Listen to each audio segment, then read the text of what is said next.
एक बार फिर से देश भर में कोरोना को लेकर चर्चा और चिंता तेज है। सब ये पूछ रहे हैं कि क्या फिर से 2020 वाला वक्त आएगा, यानी क्या फिर से वही मास्क, वही फिजिकल डिस्टेंसिंग, वही वैक्सीनेशन प्रोग्राम शुरू होगा?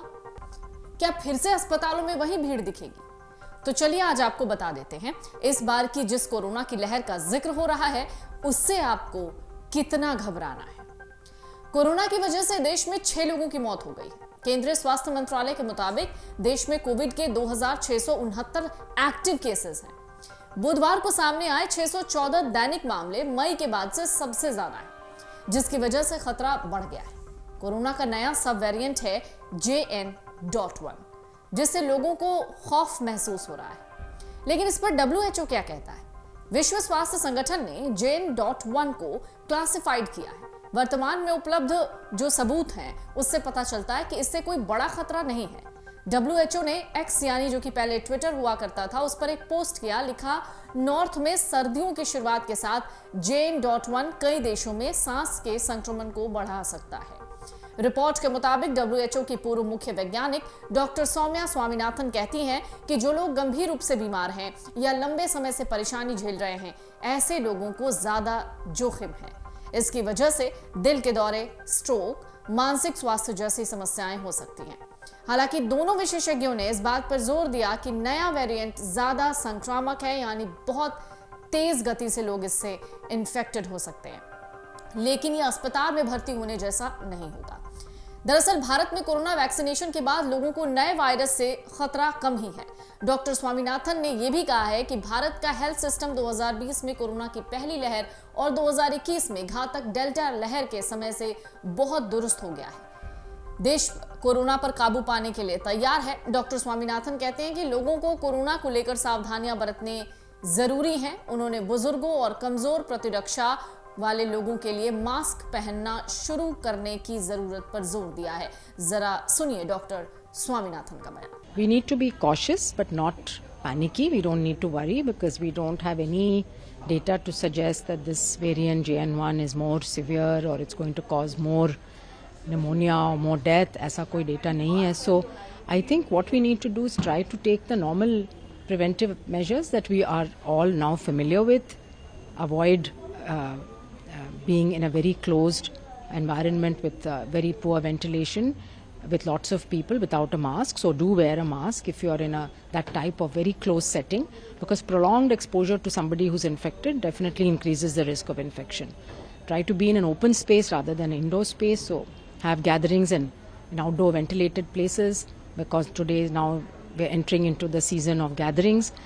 And if you have symptoms, please try to avoid going into parties and going into office.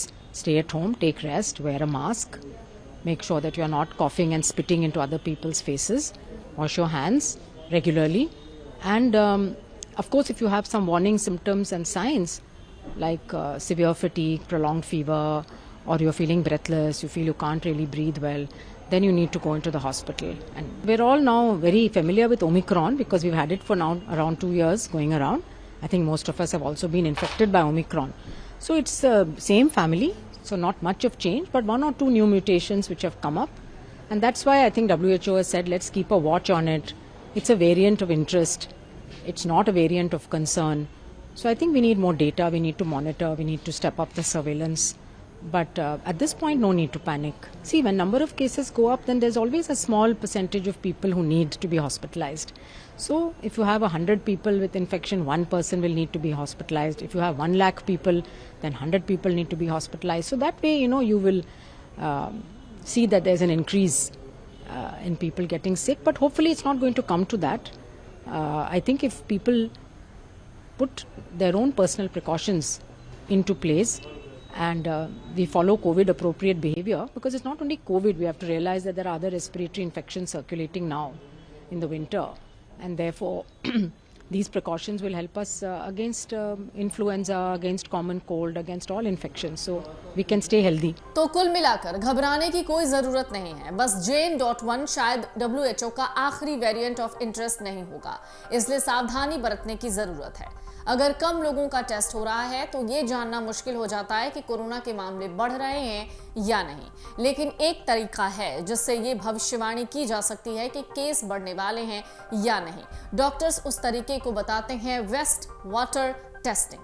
कई देशों में वेस्ट वाटर के नमूनों का टेस्ट करके ये पता लगाया जाता है कि किस तरह के संक्रमण फैल रहे हैं। बंद और भीड़ भाड़ वाली जगहों पर मास्क पहनना एक अच्छा विचार है। डॉक्टर कहते हैं कि जैसे शादी के हॉल, ट्रेन और बसों में मास्क पहनिए। हालांकि अभी तक हर किसी के लिए मास्क पहनना अनिवार्य नहीं है। बुजुर्गों, गर्भवती महिलाओं और कमजोर रोग प्रतिरोधक क्षमता वाले लोगों को जितना हो सके भीड़ भाड़ वाली जगहों पर जाने से बचना है। अगर उन्हें जाना ही है तो मास्क पहनकर जाएं। जिन लोगों को सांस की बीमारी है, जुकाम या खांसी हो रही है, उन्हें भी भीड़ भाड़ वाली जगहों पर जाने से बचना चाहिए। अगर वहां भी उनको जाना जरूरी है तो मास्क पहन लीजिए।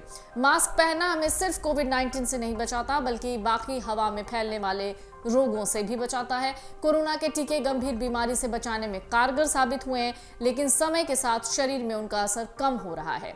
ज्यादातर लोगों को कोरोना हो चुका है या उन्होंने कम से कम 2 टीके लगवाए हैं, फिर भी वो दोबारा संक्रमित हो रहे हैं। इसी वजह से WHO ने JN.1 वेरिएंट को वेरिएंट ऑफ कंसर्न घोषित किया है, क्योंकि ये तेजी से फैलता है। भारत सहित कई देशों में वैक्सीन के अपडेटेड वर्जन पहले से ही उपलब्ध हैं।